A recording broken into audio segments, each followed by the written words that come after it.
Thank you, Sagar. Thank you, Deepak. After that awesome presentation, we have our next speaker coming up.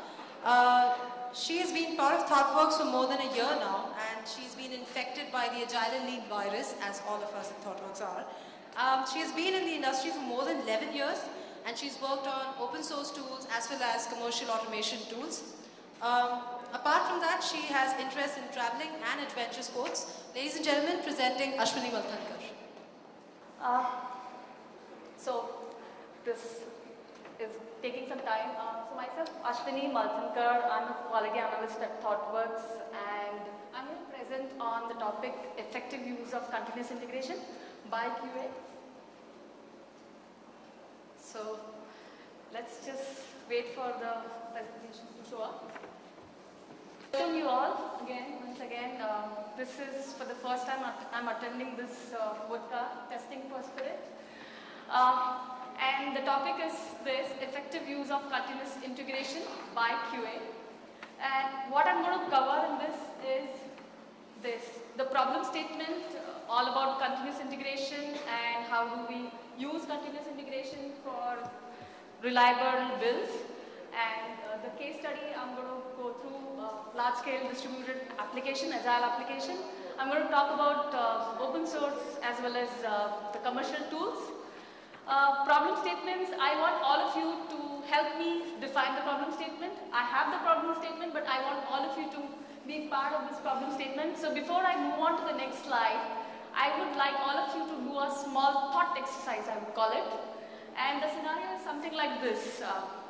Given it's Thursday today, and we have a demo to a customer, and then what goes in tester's mind, or what is the state of tester?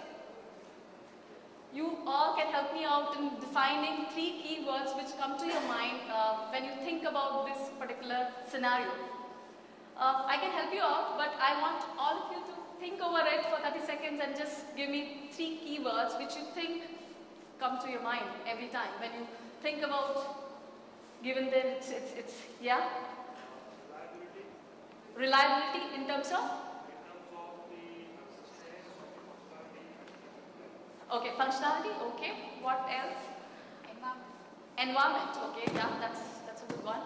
I can help you out. So what comes to my mind is the things are working on dev machine and they're not working on the QA machine. That's pretty much people here, right? Most of the time when they come across this scenario where you have a demo and you have new feature which is developed and you have release tomorrow, not exactly tomorrow, but it's a smaller release which is there, what goes, in the whole process.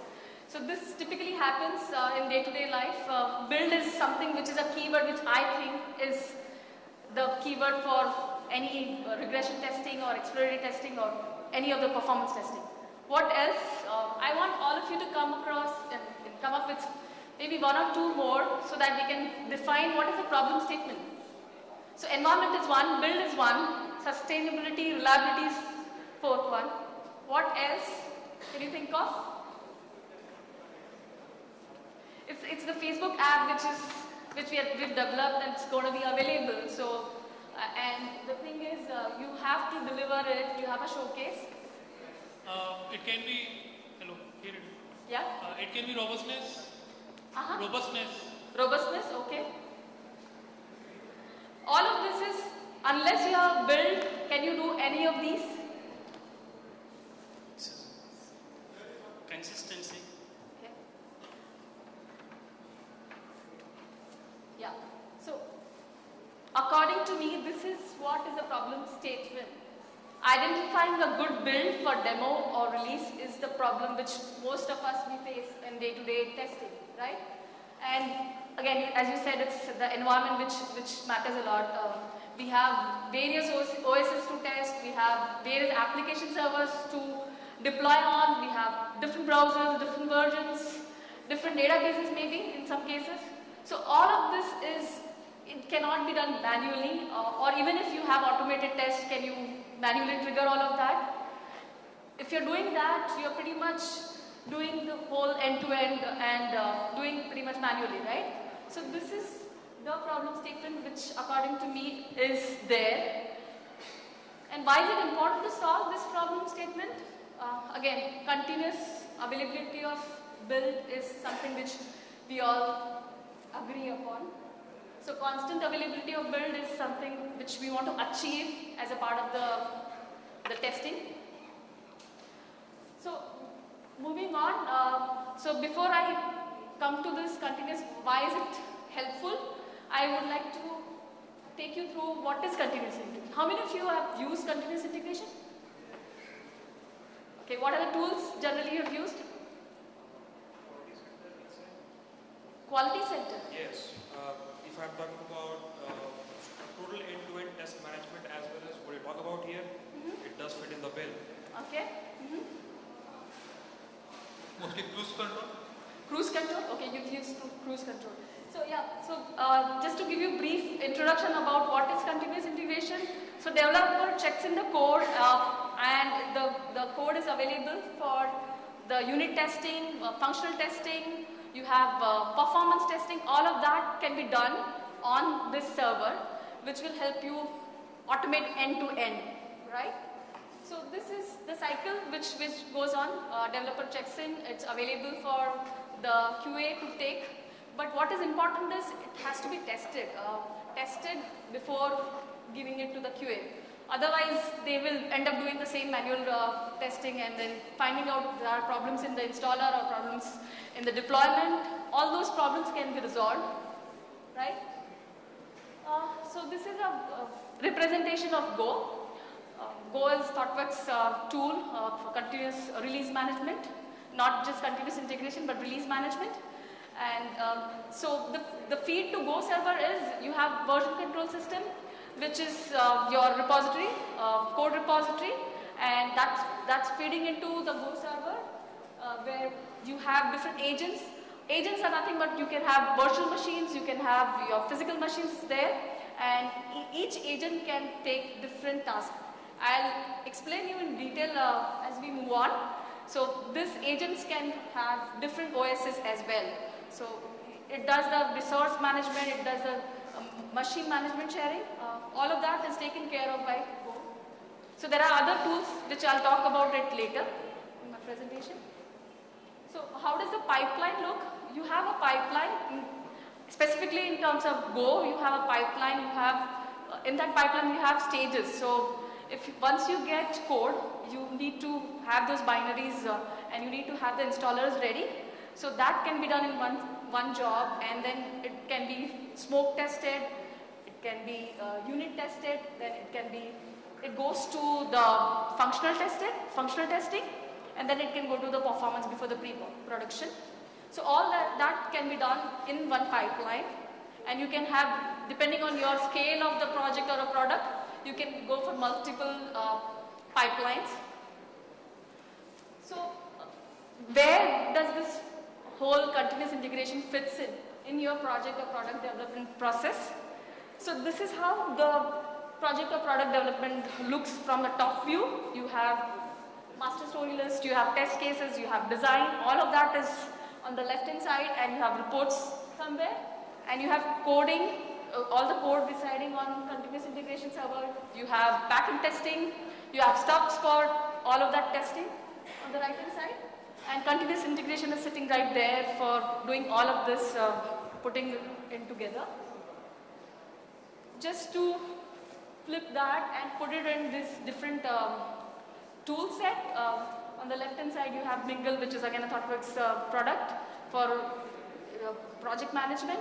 So all of that can fit in there, and you have other repository servers. I just took one example of GitHub. You have repository servers, you have UI automation, you have functional automation. All of that can fit in here in this development process flow. So how does this whole thing help in resolving this current problem? So we define the problem. We know that there is a problem if we continue doing the manual way. Even if we have automated test, UI or performance test, if you have environments as well, those can be executed manually, as in you can trigger it or schedule it. But then you need to have those results available sometime later as well. So you want to go through the history of those results. That is something which is cumbersome. So this helps us do all of that management of running all these tests may it be smoke test or a unit test or a functional test or UI automation test, all that can be run on continuous integration and manage all of these servers, the QA bit, UAT bit, all of that can be managed using continuous integration. Again, defining minimum acceptance test is something which is very, very crucial for using continuous integration. Unless we have robust MAT or smoke test or shorter regression or longer regression, it becomes really not successful to define all of this. If you don't define, then you really don't get the benefit of running these. You need a faster feedback, but you need the valuable faster feedback to get all of this, right? Matrix generation is the plus point of continuous integration. You get these different matrix for different purposes. You can get reports out of it. And again, this continuous integration is something which is the developer is checking their code, at the same time the build is getting triggered for every single check-in. That's how it goes. So for that, if the developer is writing some complex code, it becomes difficult for them also to integrate it. So it pressurizes the developer to write some modular code and less complex code. And so this is a presentation on the overview of pipeline, how it looks in Go. You have different staging environments. I don't know if it's not very visible, but I'll try and explain to you. The pipeline looks like this. You have a build which is dev pass and unit tested. That goes in another staging where you have the artifacts coming in and you have smoke test to run and the functional test to run. All of that together, you get a build which can be used for exploratory testing or a regression testing, right? So closer look at this build pipeline is you have staging environments, you have different stages. So just getting the build tested is not enough. You need to deploy it and see, and that also should be automated. That shouldn't be a part of your manual, deploying it somewhere on your QA environments. So it becomes cumbersome if you keep a tap on different environments. You have dev environments, you have QA environments.